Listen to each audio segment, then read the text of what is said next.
আসসালামু আলাইকুম দর্শক, গতকালকে আমি একটা ভিডিও বানিয়েছিলাম। অনেক বেশি তিক্ত বিরক্ত হয়েছিলাম। এই তুলসী গাবার্ড নামে মার্কিন আমেরিকার যে গোয়েন্দা প্রধান, তার ভারতের মাটিতে বসে বাংলাদেশের বিরুদ্ধে যে মন্তব্যগুলো করেছিলেন সে ব্যাপারে খুবই ক্ষিপ্ত হয়েছিলাম আমি। এবং আমি একটা ভিডিও প্রায় 29 মিনিটের একটা ভিডিও গতকালকে আমি আপলোড করেছিলাম ফেসবুকে, ইউটিউবে। আমার এই চ্যানেলে আপনারা ওই ভিডিওটা পাবেন। আমি ইংরেজি, বাংলা এবং হিন্দি 3 ভাষায় আমি ভিডিওটা আপলোড করেছিলাম। আপনাদের কাছে আমার একটা অনুরোধ থাকবে, আমার এই ভিডিওটা আপনারা দেখবেন। ওইখানে তুলসী গাবার্ডের উপরে ওইটা থাম্বনেলে ছবি আছে তুলসী গাবার্ডের।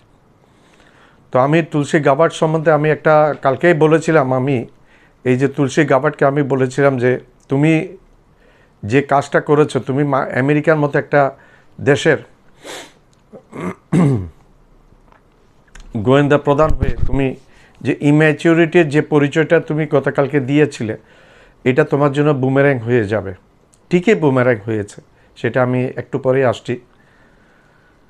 তুলসী গাবার্ড বলেছিল এইখানে বাংলাদেশের সংখ্যালঘু নির্যাতন এবং ইসকন ইস্যু আর অনেক কিছু নিয়ে সে বলেছিল মার্কিন সরকার খুবই উদ্বিগ্ন বাংলাদেশের সংখ্যালঘু নির্যাতন নিয়ে। তখন আমি এই ভিডিওটা বানিয়েছিলাম এই প্রসঙ্গে, এবং আমি গতকালকে তুলসী গাবার্ডকে সাবধান করেছিলাম, তোমার প্রথম ভারত সফর, তুমি বিতর্কিত করে ফেলেছো তোমার সফরটা। এখন তোমার প্রত্যেকটা কথা মানুষ আর তেমন একটা করবে না, বিতর্কের মধ্যে থাকবে, একটা বিতর্কের মধ্যে তুমি থাকবে এখন যতদিন তুমি। আর বাংলাদেশে বললাম যে বাংলাদেশে মানুষ তোমাকে অপছন্দ করতে শুরু করেছে গত পরশুদিন তোমার ওই বক্তব্যের কারণে। আমি আরও উল্লেখ করেছিলাম যে তুমি হয়তো ইতিহাস জানো না, অথবা বাংলাদেশ সম্বন্ধে লেখাপড়া করো নাই, এবং বাংলাদেশের বর্তমান বিগত 1 বছরের রাজনৈতিক পরিস্থিতি নিয়ে তোমার কোনো সম্যক জ্ঞান নাই, যার কারণে তুমি এই সমস্ত মন্তব্য করেছিলে। Though you are ex army, you are from ex army, তুমি মার্কিন সেনাবাহিনী থেকে এসছো। আমি বলেছিলাম তোমার বুমেরাং হবে, তোমার এটা ঠিকই বুমেরাং হয়েছে, সমালোচনার পাত্র হয়েছে। কালকে তোমার ওই বক্তব্য পরশু দেওয়ার পরেই ঢাকার ফ্রান্স এম্বাসি থেকে এটা রিজেক্ট করেছে তোমার এই ভাষণটা। আর ইভেন তোমার মার্কিন যুক্তরাষ্ট্রের একজন সিনেটর তোমার এই কথাবার্তাগুলো শুনে বলেছে যে এগুলোর কোনো ভিত্তি নেই, ভিত্তিহীন কথাবার্তা।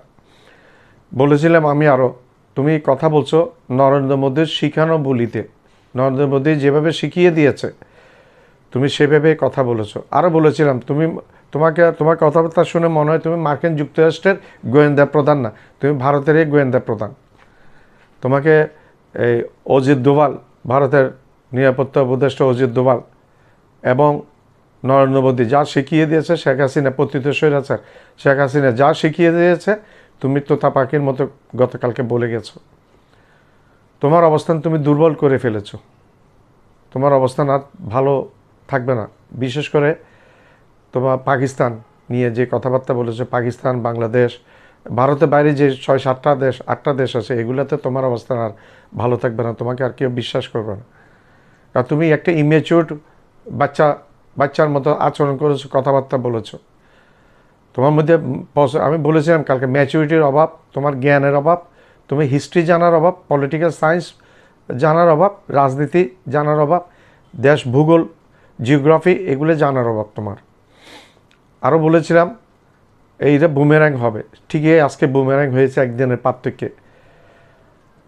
মার্কিন আমেরিকার পররাষ্ট্র মন্ত্রণালয়ের মুখপাত্র বলেছে যে বাংলাদেশের সংখ্যালঘু যে ইস্যুতে পরিস্থিতি অনেক বেশি উন্নতি হওয়াতে সন্তোষ প্রকাশ করছে মার্কিন যুক্তরাষ্ট্র।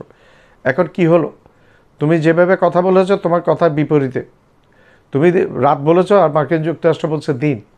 তোমার গালে 2টা চপেটাঘাত দিয়েছে মার্কিন পররাষ্ট্র মন্ত্রণালয়ের মুখপাত্র। নরেন্দ্র মোদীর গালে, এই চাওয়ালার গালে চপেটাঘাত দিয়েছে। এই চাওয়ালার আর কোনো কাজ নাই বাংলাদেশের পিছনে লেগে থাকা ছাড়া, জীবনে আর কোনো কাজ নাই তার। তারপর এই পররাষ্ট্র মন্ত্রণালয়, মার্কিন পররাষ্ট্র মন্ত্রণালয় থেকে এই বক্তব্য দেওয়ার ফলে এই বক্তব্যটা চলে আসছে সম্পূর্ণ বাংলাদেশের পক্ষে এবং তোমার বিপক্ষে, তোমার বাপ নরেন্দ্র মোদীর বিপক্ষে, তোমার বোন শেখ হাসিনার বিপক্ষে তোমার কথাবার্তাগুলো আসছে। ভালো থেকো। তুমি এইভাবে তোমার শিখতে হবে অনেক কিছু, তোমার শিখার অভাব আছে। তুমি সাবেক সিনেটর, কংগ্রেসম্যান হলে কী হবে, তোমার অনেক কিছু শিখার আছে। লেখাপড়া করতে বেড়ে জানতে হবে। কোনো একটা দেশের সম্বন্ধে মন্তব্য করতে গেলে 10 বার চিন্তা করে সেই মন্তব্যটা করতে হবে। আর আমাদের দেশে লেম্যান এখন ক্ষমতায় নাই। শেখ হাসিনা ছিল একটা লেম্যান, ভারতের দাসী। সে ভারতের দাসী এখন ক্ষমতায় নাই। যেটা আছে এখন ক্ষমতায় আমাদের তত্ত্বাবধায়ক সরকারের, অন্তর্বর্তী সরকারের প্রধান ডক্টর মোহাম্মদ ইউনূস। এটা ভারতের দাদা। ছোট দেশ বড় নেতা, স্মল কান্ট্রিজ বিগ লিডার বসে আছে।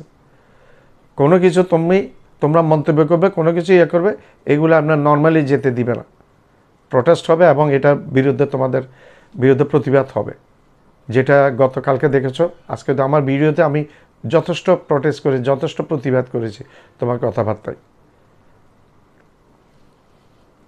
আমার চ্যানেলটা লাইক করবেন, সাবস্ক্রাইব করবেন, শেয়ার করবেন, বেল আইকনটা প্রেস করবেন। সাবস্ক্রাইব করতে ভুলবেন না। সাবস্ক্রাইব করলে আমি একটু সাহস পাবো এবং উত্তর নতুন নতুন ভিডিও আপনাদের কাছে উপস্থাপন করতে পারবো।